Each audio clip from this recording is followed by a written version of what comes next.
नमस्कार। मैं advocate Nripendra Singh Rajasthan high court Jaipur स्वागत करता हूं आपका अपने यूट्यूब चैनल लॉ डोर में। आज मैं आपको इस वीडियो में जानकारी देने जा रहा हूं राजस्थान हाईकोर्ट के प्रिंसिपल सीट जोधपुर के द्वारा लिव इन रिलेशनशिप को लेकर दिए गए एक महत्वपूर्ण फैसले के बारे में, जिसमें कि राजस्थान हाईकोर्ट ने माना है कि यदि कोई शादीशुदा महिला शादीशुदा होने के बावजूद किसी अन्य व्यक्ति के साथ में, अपने पति को छोड़कर किसी अन्य व्यक्ति के साथ में रहना चाहती है, उसके साथ में अपनी मर्जी से रहती है, तो ऐसी स्थिति में यह कोई अपराध नहीं होगा और ऐसी स्थिति में वे भी प्रोटेक्शन पाने के हकदार होंगे कानून के प्रावधानों के तहत। दरअसल लिव इन रिलेशनशिप का मतलब क्या है, मैं आपको शॉर्ट में ये बता देता हूं संक्षेप में कि लिव इन रिलेशनशिप का मतलब यह है कि कोई भी दो मेजर, महिला या पुरुष, अपनी मर्जी से एक विवाहित युवक या युवती की तरह रह सकते हैं, यानी कि वे एक शादी की प्रकृति में आपस में रह सकते हैं तथा अपना जीवन यापन कर सकते हैं। लिव इन रिलेशनशिप के लिए जरूरी नहीं है कि वे महिला या पुरुष दोनों आपस में शादी करके रहें, बस उनका बालिग होना जरूरी है और उनका आपस में इस तरह की प्रकृति में रहने के लिए स्वीकृति होना, आपसी सहमति होना बहुत जरूरी है। अब बात करते हैं इस मामले की। यह मामला राजस्थान हाईकोर्ट की प्रिंसिपल सीट जोधपुर के सामने आया था, जिसमें कि परिवादी ने एक एफआईआर दर्ज कराई थी धारा 366 आईपीसी के अंतर्गत, यह कहते हुए कि उसकी पत्नी का अपहरण कुछ लोगों ने कर लिया है। जिन लोगों के खिलाफ ये एफआईआर दर्ज हुई थी, उन लोगों ने राजस्थान हाईकोर्ट के सामने एफआईआर क्वेश्चन के लिए, यानी कि एफआईआर को खत्म करवाने के लिए, समाप्त करवाने के लिए हाईकोर्ट के सामने सेक्शन 482 में एक क्रिमिनल मिसलेनियस पिटीशन दायर की, जिसमें कि उन्होंने परिवादी को प्रतिवादी संख्या 2 और उसकी पत्नी को प्रतिवादी संख्या 3 बनाया। इसमें पहला रेस्पोंडेंट यानी पहला प्रतिवादी राज्य सरकार थी। जब राजस्थान हाईकोर्ट के सामने मामला पहुंचा और नोटिस जारी हुए, तब राजस्थान हाईकोर्ट की प्रिंसिपल सीट जोधपुर के सामने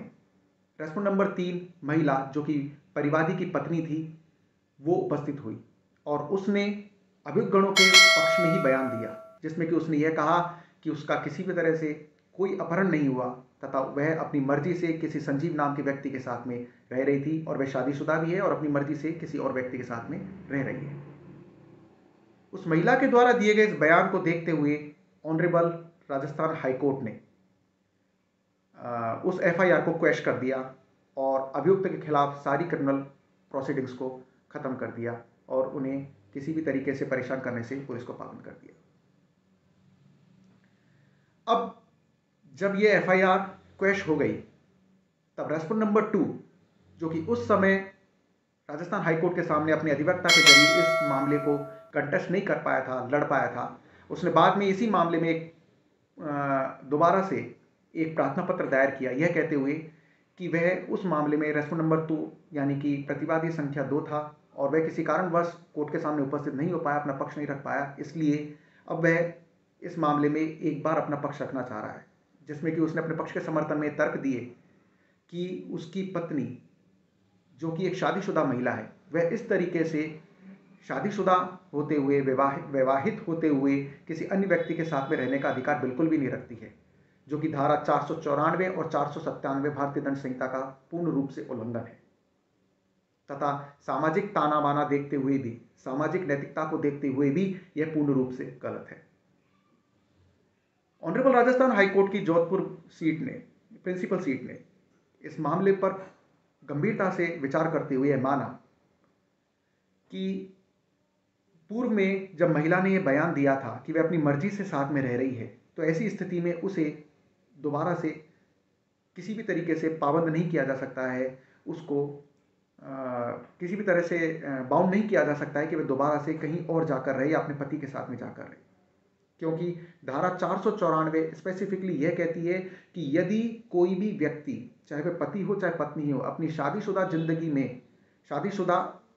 लाइफ के अंदर ही यदि किसी और व्यक्ति के साथ में शादी कर लेता है, तो ऐसी स्थिति में अपराध होगा। परंतु जैसा कि परिवादी की पत्नी ने हाईकोर्ट के सामने उपस्थित होकर यह कहा था कि वह अपनी मर्जी से लिव इन रिलेशनशिप की प्रकृति में किसी अन्य व्यक्ति के साथ में रह रही है, शादीशुदा होने की प्रकृति में नहीं, सिर्फ लिव इन रिलेशनशिप की प्रकृति में, तो ऐसी स्थिति में 494 का अपराध नहीं बनता है। और जहां तक बात होती है 497 धारा 497 भारतीय दंड संहिता की, तो यह धारा बहुत पहले ही सुप्रीम कोर्ट के द्वारा स्ट्रक डाउन कर दी गई है, यानी कि भारतीय दंड संहिता की धाराओं में से हटा दी गई है। मैं आपकी जानकारी के लिए बता देता हूं कि धारा 497 एडल्ट्री के बारे में बताती है, यानी कि जार कर्म के बारे में, जिसमें कि यह कहा गया है कि यदि कोई व्यक्ति यह जानते हुए कि वह किसी दूसरी व्यक्ति की पत्नी के साथ में शारीरिक संबंध बनाता है, तो ऐसी स्थिति में यह जार कर्म कहलाएगा, एडल्ट्री का अपराध होगा। तो इस अपराध को तो सुप्रीम कोर्ट बहुत पहले ही, इस धारा को सुप्रीम कोर्ट बहुत पहले ही खत्म कर चुका है। तो ऐसी स्थिति में परिवादी के इस दलील को ऑनरेबल राजस्थान हाईकोर्ट ने बिल्कुल गलत माना कि उसकी पत्नी ने धारा 494 या 497 का उल्लंघन किया है। अब बात आते हैं कॉन्स्टिट्यूशनल वैलिडिटी के ऊपर। दरअसल ऑनरेबल सुप्रीम कोर्ट के कई जजमेंट्स को ऑनरेबल राजस्थान हाई कोर्ट ने अपने इस फैसले में कंसीडर किया, उन पर विचार किया, और राजस्थान हाई कोर्ट ने माना कि ऐसे केसेस में कॉन्स्टिट्यूशनल मॉरलिटी को, यानी कि संवैधानिक नैतिकता को,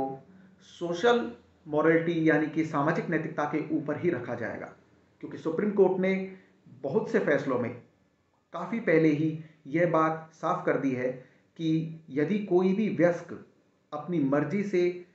शादीशुदा होते हुए भी अपनी मर्जी से किसी अन्य व्यक्ति के साथ में लिव इन रिलेशनशिप में रहना चाहता है तो वह रह सकता है, और इसके लिए उस पर कोई भी किसी भी तरह की पाबंदी नहीं लगाई जा सकती है। यानी कि वैवाहिक दायरे के बाहर जाकर भी वह अपनी मर्जी से किसी भी व्यक्ति के साथ में रह सकता है या रह सकती है। ऐसी स्थिति में ऑनरेबल राजस्थान हाई कोर्ट ने परिवादी के इस दलील को भी खारिज किया और यह माना कि उसकी शादीशुदा पत्नी चाहे तो किसी भी व्यक्ति के साथ में रह सकती है, जैसा कि वह रह रही थी इस मामले में, और किसी भी तरह से हस्तक्षेप करने से परिवादी के पक्ष में ऑनरेबल राजस्थान हाई कोर्ट की प्रिंसिपल सीट जोधपुर ने मना कर दिया। तो इस मामले के बारे में यदि हम विचार करें तो यह महत्वपूर्ण तथ्य सामने आते हैं कि लिव इन रिलेशनशिप में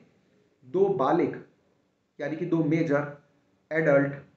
आपस में सहमति से वैवाहिक प्रकृति में, विवाहित ना होते हुए भी वैवाहिक प्रकृति में साथ में रह सकते हैं, लिव इन रिलेशनशिप में अपना जीवन यापन कर सकते हैं, अपने परिवार को चला सकते हैं, आगे बढ़ सकते हैं, तथा ऐसे नेचर में उनको, ऐसी स्थिति में उनको शादीशुदा होने की शादी करने की बिल्कुल भी आवश्यकता नहीं है।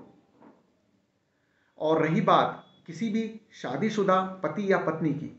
तो सुप्रीम कोर्ट के द्वारा दिए गए फैसलों से और राजस्थान हाई कोर्ट के इस फैसले के सामने आने के बाद भी यह स्थिति और भी ज़्यादा स्पष्ट हो गई है कि शादीशुदा पत्नी या पति भी अपनी मर्जी से एक्स्ट्रा मैरिटल अफेयर्स को अपना सकता है, यानी कि वह चाहे तो किसी अन्य व्यक्ति के साथ में लिव इन रिलेशनशिप की प्रकृति में रह सकता है। अब सामाजिक मापदंडों को देखा जाए या सामाजिक नैतिकता को देखा जाए तो ऐसी स्थिति में इसे गलत माना जाएगा या सही माना जाएगा, यह किसी भी व्यक्ति के अपने आपस के पर्सनल विचार हो सकते हैं। परंतु जहाँ तक संवैधानिक वैधता या संवैधानिक नैतिकता की बात है तो ऐसी स्थिति में सुप्रीम कोर्ट ने इस बात को बिल्कुल सही माना है कि कोई भी एडल्ट, जिसमें कि शादीशुदा भी हो सकते हैं, सम्मिलित माने गए हैं, वे भी अपनी मर्जी से किसी भी अन्य व्यक्ति के साथ में रह सकते हैं। तो ये जानकारी आपको कैसी लगी मुझे कमेंट बॉक्स में लिख के ज़रूर बताएं, तथा आपका सुप्रीम कोर्ट के इस फैसले के आने के बाद में, राजस्थान हाई कोर्ट के इन फैसलों के आने के बाद में क्या मत है, इस बारे में भी आप मेरे को ज़रूर बता सकते हैं। मिलते हैं एक नई कानून जानकारी के साथ अपने अगली वीडियो में। नमस्कार।